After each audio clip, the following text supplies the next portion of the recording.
Good morning, friends. Welcome back. My name is Mel Rose, and I'm here to share some astrology and tarot. This reading is for today, Tuesday, March 7, 2023. We will discuss the tarot card that we can already see here. Then we will talk a little bit about the significant moment today in astrology. Following that, I will play another random card that, in context, may give us something more to think about. So, with all this said, let's get into it. The card that currently sits on the side of the page is the Nine of Cups.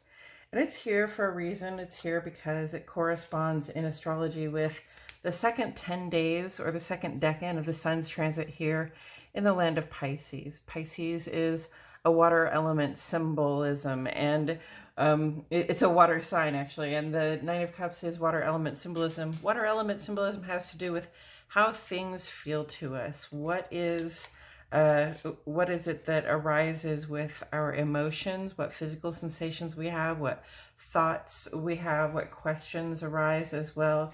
That's the watery stuff. So we come to the Nine of Cups and we see this person sitting rather comfortably. They have a nice posh red hat on and they have their cups stacked up neatly behind them. They look pretty satisfied with themselves, right? So the Nine of Cups is a point in the Cups journey, very late in the Cups journey, because, you know, after the 9 it's 10 and then that's the end of the journey. So the Nine of Cups is not the ultimate expression of emotional fulfillment, but we'll say that it is close to the ultimate expression of emotional fulfillment.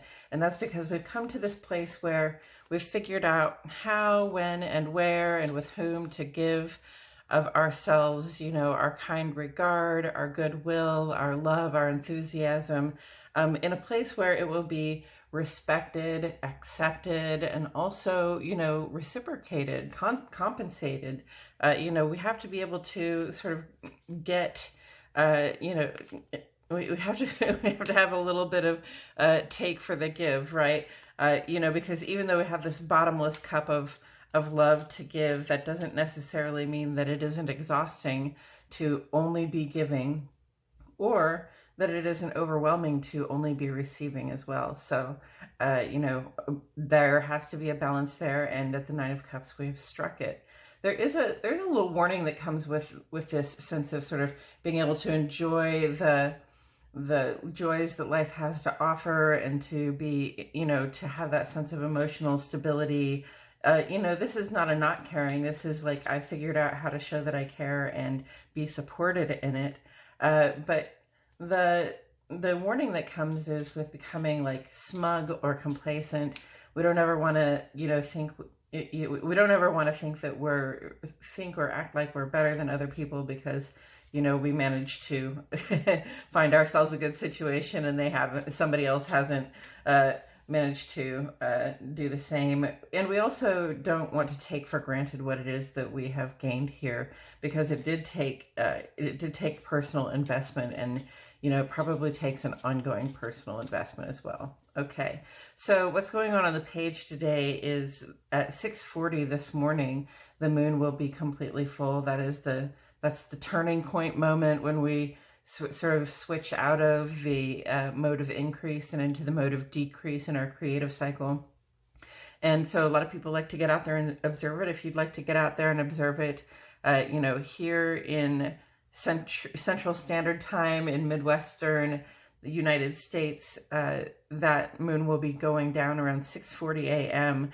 And, you know, the sunrise is at 6:56. So I reckon if you get up around 6:30 in the morning, you might be able to watch that moon sink on the western horizon as the sun is beginning to come up over the eastern horizon. If you have a good vantage point for that, that's a really golden opportunity right there. And, you know, of course, the full moon is a time when we reflect on what we have accomplished. We sort of take a break, relax, pat ourselves on the back for the things we have gotten done over the last weeks and also months. And, you know, celebrating what we've been able to accomplish, celebrating ourselves for being, you know, magnificently capable accomplishers of goals, and also celebrating others for what they've done and for the support that they've lent us as we achieved what we wanted to achieve. And, you know, the Virgo influence with this full moon is just allowing us to sort of look forward, look ahead a little bit, see the path for our dream life, our fantasy, our wildest dreams to become a reality. And that's an interesting theme to have with this Virgo full moon, because then at 7:34 this morning, Saturn is going to go into Pisces, and Saturn is the king of practicality, and it will be in the land of fantasy for 3 years at least. And, you know, it hasn't been here since 1996. So this is the close of a cycle that began in 1996. Look back at where you were in 1996, and see, you know, see 1993 to 1996. Think about, you know, the sort of themes of that time for yourself, what you went through in terms of feeling secure, stable, supported, the work that you were doing, the work that you still needed to do, right? You know, Saturn in Pisces is really a time when we can bring up some old wisdom, like some old things can come to light as though they were new.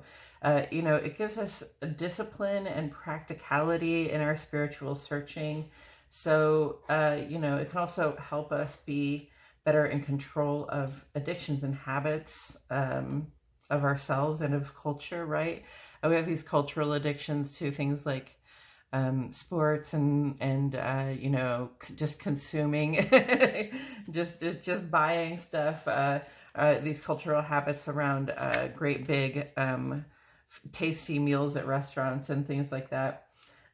There's also going to be some water control issues coming up, okay? Because Pisces is mutable water, which means it disperses watery energy. For us, that means like emotion and intuition and things that we feel, connections that we feel.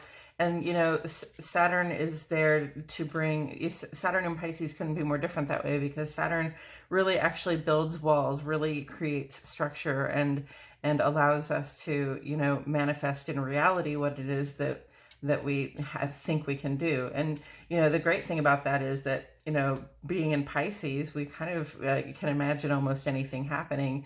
And if we imagine almost anything happening, it's possible that we can materialize it. So, you know, that's the next few years. It is the end of a cycle also, because Pisces is the end of the zodiac cycle. So this is Saturn's place to get a little to sort of lay down its tools, to stop working so hard. You know, this is going to be a place for Capricorn and Aquarius to relax for a few years and maybe enjoy the fruits of their labor, reflect on how things have gone over the last several years. And then, you know, knowing that in a few years that Saturn is going to move on into Aries, and we're going to get really driven and serious and hardworking, all of us. So with all of that said, I'm going to go ahead and turn this card over. Ooh, and look, I got the Spear Maiden. Okay, so the Spear Maiden is basically the Page of Wands. This is a person who is rather youthful in the world. Has a youthful perspective on things, and you know, a fiery disposition. That's the Wands element, is fire. So very sort of driven, very sort of sparky, right? We'll say easy to anger, a little impatient, you know, a little assertive, you know, very much on the assertive side.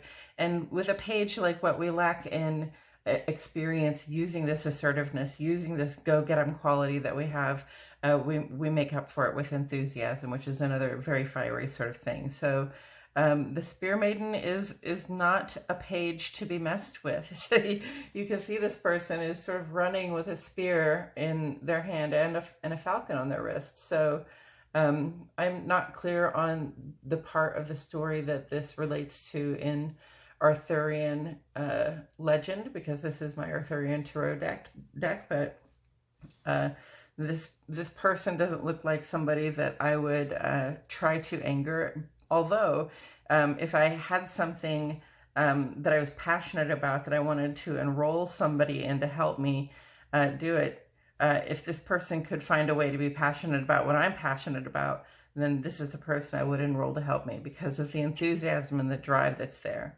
So where do we see the Spear Maiden on the page?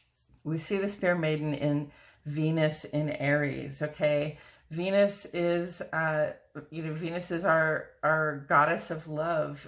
Venus is our personal set of strategies for receiving, drawing in, attracting what and who we like. So Venus in Aries is not in its comfort zone because Venus rules the opposite sign, Libra.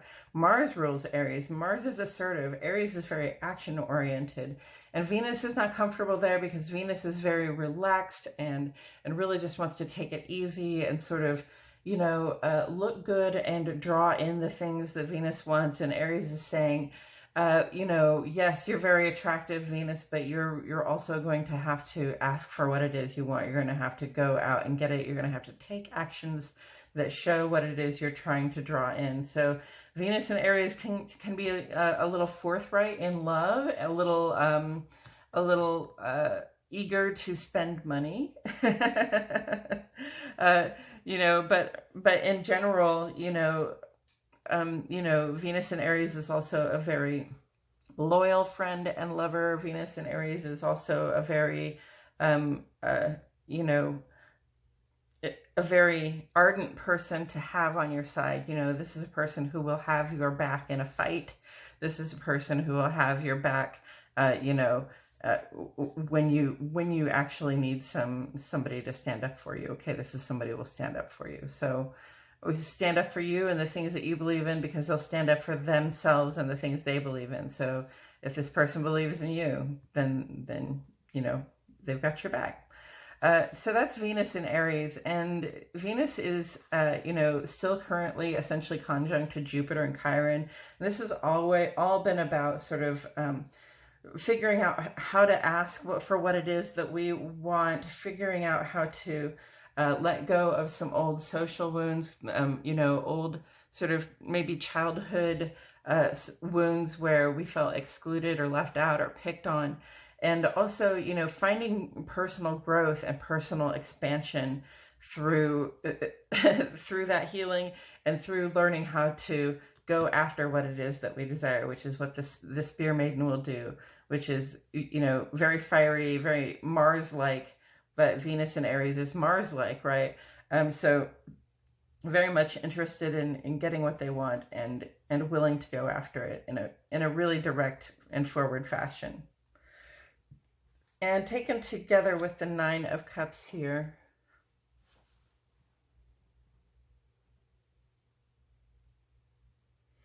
there's this sense here of perhaps resting on our laurels a little bit when I see the activity here. You have a person just sitting with their hands crossed across their chest like, this is enough. This feels great. I got here, I learned a lot of lessons along the way. This feels pretty satisfying to me, right? But the Spear Maiden is saying, yeah, you're not at the end of the cycle though. You don't just get hung up at 9. We're always evolving, we're always growing, we're always making progress, right? So the Spear Maiden is going to get impatient with this tendency to just sit around and just sort of enjoy the fruits of our labors and hang out. So and that's okay. That's okay. We've got a few planets in Pisces. We've got several planets now in Pisces. We'll have 4 as of tomorrow. Or as of today, actually. So, we've got this sort of tension between the Piscean energy and the Aries energy is what I'm seeing, because this could be a very Saturn in Pisces kind of feeling like, look, I gave of myself. I worked hard, on myself. I worked hard. I gave of myself very emotionally. I gave a lot of my time, a lot of my spirit, a lot of my energy. And now I feel like I would like to take a little break and just enjoy the peace that I've found. And that's valid. It's very good to enjoy the peace that you've found. The sun is still currently in the land of Pisces as well. So there's a certain amount of that's just going to be happening in our lives right now anyway. Sun opposite the moon here. Moon is having a lot of conversations. Sun opposite the moon here is saying, we might be a little conflicted about somehow in our social life wanting to be a little more relaxed, whereas in our private life we're still sort of looking for the path forward, looking for the path to reflecting on the path to success, to wholeness, right? So, but it's a good place to be in. Just to remember though that while we're taking our rest, while we're taking our break, enjoying the fruits of our labor, slowing down, maybe maybe getting a little spiritual, maybe getting a little intuitive, maybe thinking a little bit just more about how it feels to be in the world and what would make us feel more comfortable, what would make us feel more connected. Eventually it's going to be time to make new starts. So let's be aware of that. Right, here we are about halfway through the sun's transit in Pisces, and pretty soon things are going to be very strongly on the Aries side of the scale with these planets. And when we're feeling that Aries fire, there's not really going to be any way to slow us down. So I say sort of enjoy that piece while you can, but with that understanding, with a little bit of foresight, a little bit of planning while you're in this intuitive space, sort of giving thought to how you're going to make your start, because this is just almost the end of the cycle, right? We've got to push through to the final bit, to the 10 of Cups, to the part where we are, with our partner and our children, with that house on the hill and the river that runs by it, or whatever your version of that fairy tale lifestyle would be. It's going to take a little bit more enthusiasm and love and drive and promise and straightforward action to get there. Okay, I think that's all I have to say about it today, friends. Thank you so much for joining me. I truly appreciate your presence here. My name is Mel Rose, and I'll see you all back here tomorrow for more Astrology Today and Tarot.